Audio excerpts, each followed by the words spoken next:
भ्राता एक रूप वाले, ते भ्रमते नहीं मारे हो सो। कैसे मारता मैं? अब देखो भगवान को भी भ्रम हो गया। जो भगवान अंतर्यामी है, सोचो जरा, जो अंदर की बात भी जान बल, क्या उस भगवान को ये नहीं पता ये बाली है और ये सुग्रीव है? फिर ऐसा क्यों कहा कि मैं भूल गया? क्योंकि एक संत ने कहा कि भगवान ने देखा कि तारा की मांग में सिंदूर है, और जब तक कोई किसी स्त्री की मांग में सिंदूर रहता तब तक भगवान उस देवी का सिंदूर नहीं मिटाता। इसलिए भगवान ने ऐसी बात कही।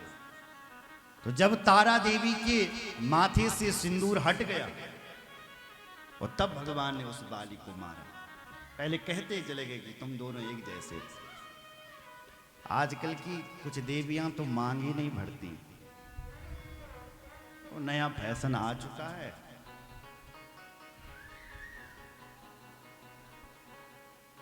थोड़ा टिप्पी दिखना चाहिए बस, मांग पूरी देहाती। बाहर की माताएं हनुमान जी के सिंदूर से घी लगा करके मांग भरती है। शिव पुराण में कहा गया है कि माताओं को घी लगा करके अपनी पूरी मांग भर देनी चाहिए हनुमान जी के सिंदूर से। हनुमान सिंदूर है। आपके पति का कभी बाल बांका नहीं हो सकता है। पर अब तो विदेशी फैशन आ गया भारत में, सब चूड़ी चाड़ी सब फेंकिल फांडिया। बोलो जय श्री राम। शास्त्र में कहा गया है कि पति के सामने सज धज करके रहना चाहिए। पति के सामने तो सब श्रृंगार त्याग करके पुराना कपड़ा पहन देंगे। और जैसी बाजार जाती है देवियां, बाहर के लिए कहा गया शास्त्र में कि सब श्रृंगार त्याग करके मैले कपड़े पहन करके जब पति नहीं हो साथ में तब जाना चाहिए। लेकिन उल्टा हो गया जमाना। घूमने जाएगी बाहर जाएगी दो सज धज करके, और पति के सामने बिल्कुल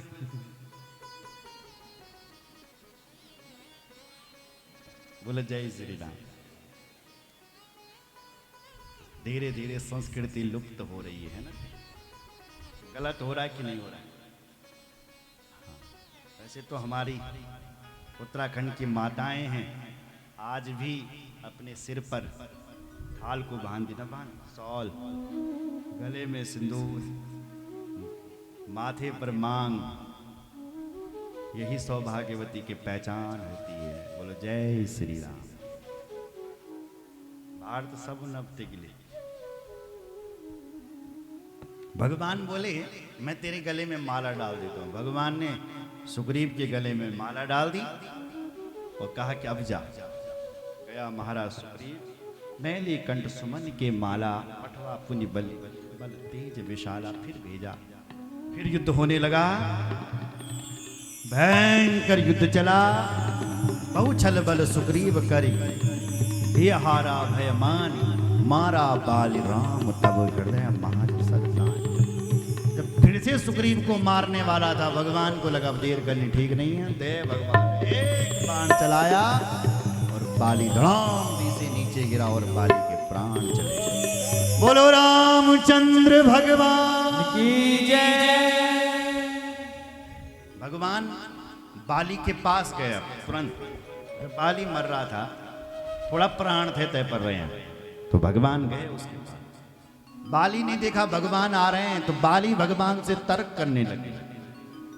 देखो साहब, भगवान से तर्क करने वाला तीन छौबल, एक है बाली, एक है बलि। राजा बलि भी भगवान से तर्क करता है, सुना आपने बामन भगवान की कथा में बलि राजा। और एक कालिया नाग की कथा सुनी, वो कालिया नाग भी भगवान से तर्क, ये तीन तर्क करते हैं भगवान से। बाली कहने लगा, बाली तर्क करने लगा, प्रभु थोड़ा ते पर प्राण थे बच्चा। तो बोला भगवान, धर्म हेतु अवतरे हूँ गुसाई, धर्म हेतु अवतरे हूँ गुसाई, धर्म हेतु अवतरे हूँ गुसाई।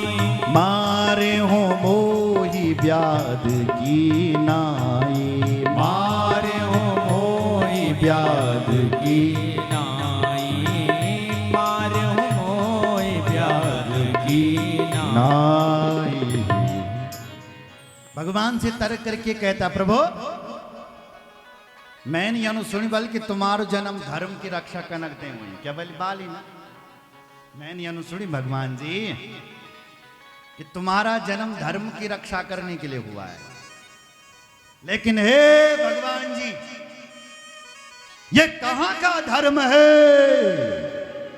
कि तुमने मुझे व्याध की तरह मारा है। ये कहां का धर्म है कि तुम मुझे छिप करके मार रहे हो।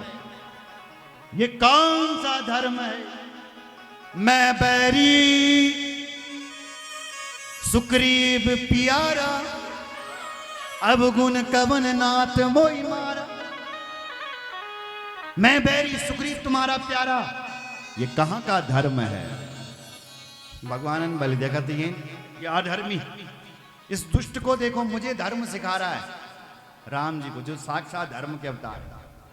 भगवान बोले दुष्ट मुझे धर्म सिखा रहा है। ए दुष्ट अनुज वधु भगनी सुतचारी सुन सट कन्या समय चारी। ए दुष्ट जब तूने अपनी छोटे